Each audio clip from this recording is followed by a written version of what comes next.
Hi, this is Catherine Dubberly, the Answer Lady. Welcome to Loom Knitters Sockumentaries. This series of videos accompanies my book, Socks of All Sorts for Loom Knitters. This book gives you 5 styles of sock top to choose from, 3 styles of heels, from traditional to super easy, 3 styles of toes, sizes from infant to extra large adult, and toe up and toe down methodology. You use the pattern by selecting your details, size, and gauge, and inserting the correct values from charts that are included into a fill-in-the-blank pattern. By doing this, you can knit about 1,000,000 styles of sock in any size you wish. The videos are to help you with some basic skills that make your sock knitting successful. So we have hung our waste yarn cast on rag, and now it's time to start with real yarn. But in between the real yarn and the rag, we're going to use a row of waste yarn. The waste yarn can be pretty much anything. Ideally, it would contrast sharply with both the main yarn and the rag yarn. This one is okay, it's not great, but it'll work. Do not E-wrap this row, because we're going to want to pull it out later, and the E-wraps are hard to pull out. There is something sold to machine knitters that's really called Ravel cord. It's a slick nylon cord, and you can use that if you want. In old sock machine manuals, they had people use thin cotton yarn, and they rather picturesquely referred to it as separating cotton. So anything to go in between the rag and the real yarn is what we want this row. We're going to sacrifice it. We may end up snipping some of it, but that's okay. It's just a little length of inexpensive yarn, and it facilitates the whole process and saves tons of time. I know you think, well, I'm knitting an extra row. How can it save time? But it really does.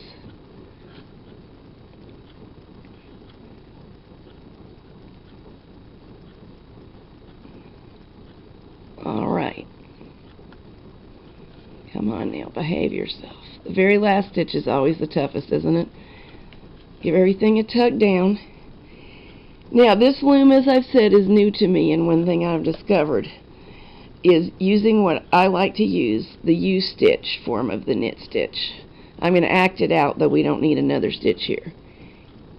You go around the peg, you knit over, and then you give a little extra tug downward, forcing the yarn to create a U shape around the peg.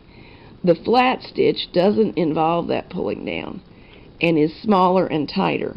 If it works for you, go ahead and use it. But it doesn't work for me. I find it too tight.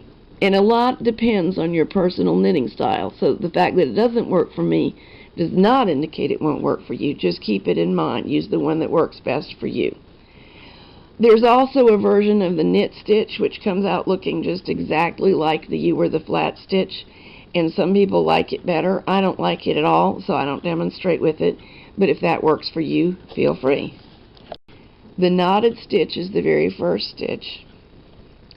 And now I'm going to go across with my U-wrap stitches, my stitch of choice for this project.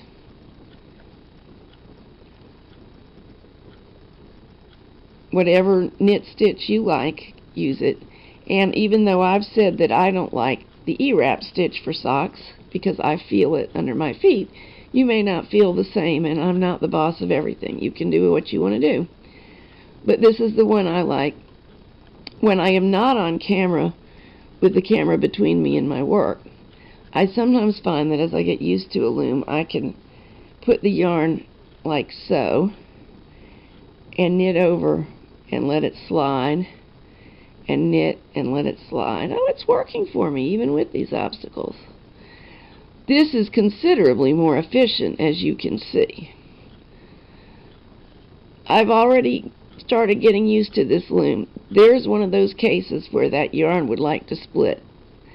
if I let that strand of the waste yarn knit over here, in a little bit it will make a pucker that's not going to want to release the main yarn stitches, and I'll have to either frog the whole thing, rip it out, or cut my waste rag. So I don't really want to do either one, therefore I'm going to try to be careful.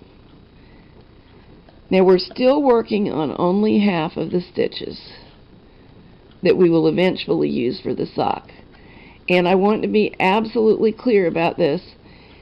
I'm using 32, well, I'm making a sock on 32 pegs, which means I'm going to be using 16 for the toe and 16 for the heel. But the principle is absolutely identical no matter how many. If you were using 100 pegs for the sock, you would use 50 for this part of the work. If you were using 80, you would use 40. If you were using 36, you would use 18. You get my drift. The toe and heel are knitted on half of the pegs to start with, and then we short row. This row will be our first short row. Instead of knitting all 16, I'm going to knit 1 through 15, and I'm going to wrap the 16th. The wrap is to prevent an unsightly and uncomfortable hole from forming next to the held stitch. A held stitch means it's still on a peg, but it is not being knitted that row. That's what a held stitch is. This is sometimes referred to as partial knitting, as you're partially knitting the row, and it is sometimes referred to as short rowing because you are knitting shorter rows than for most of the project. You can see where all the terms come together and mean the same thing. Okay, 1 through 15 are knitted, wrap 16, come back and knit 15 through, in this case, 2. Here's what I'm going to do, and because this has been extensively covered on my videos and those of other people, I'm going to do it off camera. I'm knitting 15 to 2, wrapping 1, 2 to 14, wrapping 15. Back and forth, getting shorter and shorter until there are only 6 stitches still working, and then I'll see you and we'll go the other way. Okay, here we are, and I need to correct something I said a moment ago. I said that I was going to short row down until 6 stitches on each side were being held and 6 were in work in the middle. And I did the math and figured out, of course, when you have 16, you can't have 6, 6, and 6. That would be 18. So in this instance, I decided to short row 6 and 6, as I told you, and reduce the center stitches to 4 that have been knitted. So as of this last row, these 4 were knitted, and I'm wrapping this one. Now on this very same row, I'm going to increase 1 on the other side. 1, 2, 3, 4. These are the stitches that were still in work. Now it's time to knit this off. And there will be 2 things to knit off because we wrapped it once as well as knitted it once. So there's 1 strand, 2 strands. It can be a little tight, and it's okay to do them one at a time. Now here you have a choice. I am not going to wrap this peg, making 3 to knit off next time. Normally I find that it is enough to close the hole to have wrapped it once. But styles and yarns vary if you feel that you need to consider doing that. Okay, so we're going to knit the 5 that we just knitted. And you may notice that I've changed hooks. Whoops, I think I dropped this stitch. I did. It's fixable, not to worry. I changed hooks because I was using the one that came with the loom. Pretty standard loom hook, perfectly nice. But this one I made myself, and I showed you how to make it in another video. And it's much, much stronger. My hands were getting very tired using their little plastic loom. This has a lot more leverage and a better place to grip, so I'm more comfortable. And I really think it is worth making yourself a nice one. There are some nicer ones for sale than what comes with a loom also, Kiss Loom sells a really nice one with changeable tips and one handle. I don't actually own one, but I hear very good things about it, and it looks like a good design. Okay, here we are to a stitch that was wrapped, so we knit over one of the loops, and as I said, these can be tight. 2 loops. Now I go back the other direction, and every row I'm going to add a stitch. So this time I'll knit these plus this one that's wrapped, and I'll see you when I'm done. Okay, here's what we have. The toe has been knitted. Short rowing in and short rowing back out produced this little pouch. It's stretched left to right as we look at it, so it's going to seem smaller and pointier when it gets off of the loom. And I have already hung a couple stitches on each side because it was just too difficult for me to do on camera. But what you are looking for, see the orange yarn? This was our separating yarn, or our ravel cord. So you need where the red stitch emerges from that, and we're going to hang each one of those. The hardest ones to find are these on the ends, and they're the hardest ones to hang, and I just couldn't manage to get a shot of myself doing it that you could see through my hands, but we can do it for these others. First red loop, separate it from all the others, and this is not the first one for this peg because I went 2 over. Sometimes that's a little trick that you can help yourself. Put every other one on, and then the ones in between can be easier to find. If they seem too tight, you just cannot get them on, you're going to need to adjust your method of knitting. They should go on because they were on once before. Okay, let's make sure that really is the one next to this last one, and it appears to be. So now if I go in between, there should be another red lump to hang, and it gets a little bit easier now.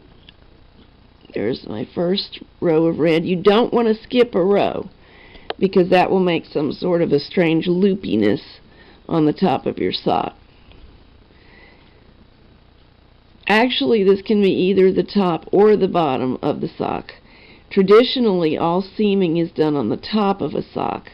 The reasoning being that seams on the bottom are more likely to cause blisters. So we usually seam on the top. This method, however, though something of a bother to do at this stage, solves the problem perfectly because it makes a completely smooth join from bottom to top. Well, from section to section, I should say. You'll be hard put to feel it. There we go.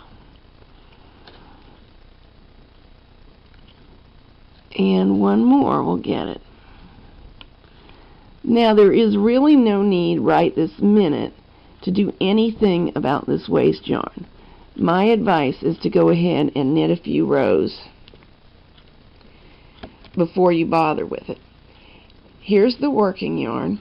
I last knitted from this side back to here, and now I'm just going to start going round and round knitting the foot.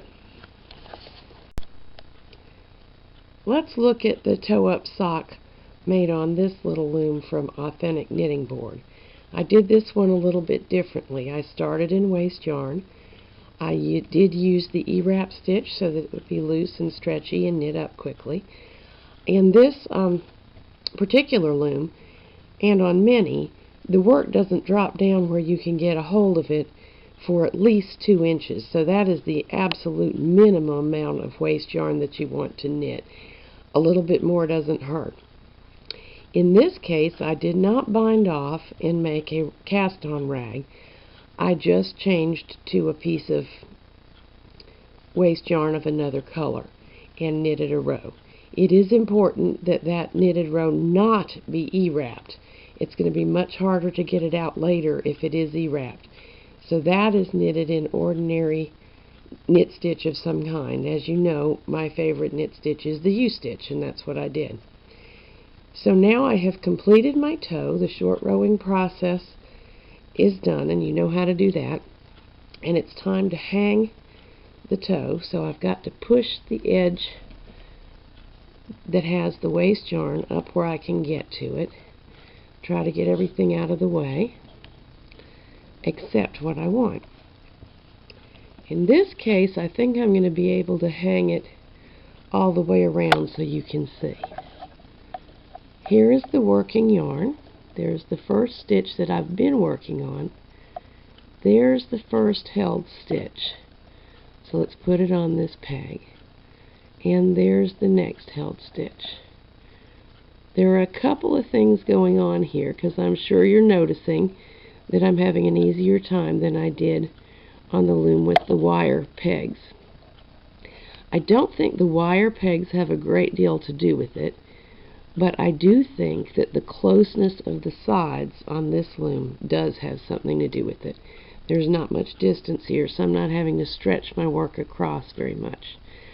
I did myself a favor also by using brighter contrasting colors so I can find my loops with greater ease, and I strongly suggest you do that also. That one wants to hide. There it is. Also, this yarn is bulky, which is not really what you would normally use on this loom, but I thought it might create a little bit of working room, and I think that it did. So that's a thought. There's no reason that your waste yarn has to match your working main yarn. Then there's one other thing. The cast-on rag that I made with the bind-off is a very economical and time-saving idea, but it isn't quite as stretchy across its top as is plain knitting. So I think that the final factor in why it's easier by a little bit this way is that I didn't bind off the top.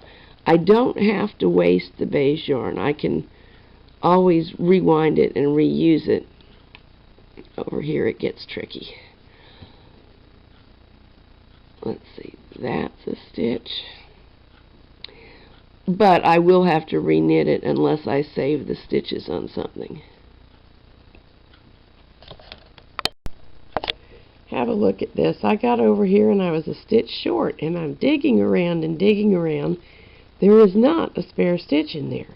So off camera I spent a few minutes perusing, and I could have sworn I didn't miss any stitches, but I did. It's easy to do. And here is the stitch right here that I missed. This is not a hard thing to fix. It's just annoying when you do it and you can't figure it out. We just move all these over to their correct position, and you might have to lift them off of here to make the stretch. And now we put everybody back where they really belong, and all will be well. And here's our last stitch, trying to hide, but I found it. So this toe is complete, and we're ready to knit around and around in the normal way, just peg after peg for the entire length of the foot. Then we'll short row the heel again.